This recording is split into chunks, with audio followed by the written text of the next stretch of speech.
Atletika nám v tomto roku veľa radosti neurobila. Vari najviac sme sa tešili 5. marca. Na halových majstrovstvách sveta v Budapešti si na 5-kilometrovej trati dopochodoval po striebornú medailu československý reprezentant Roman Mrázek.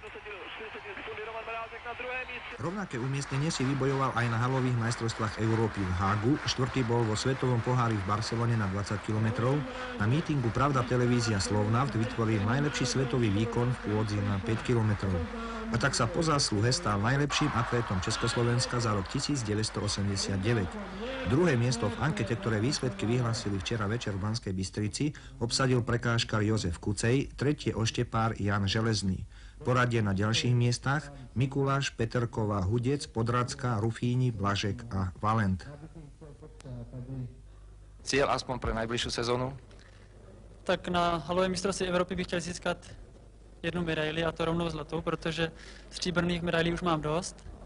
A na mistrovství Evropy ve Splitě bych chtěl dojít do 3. místa.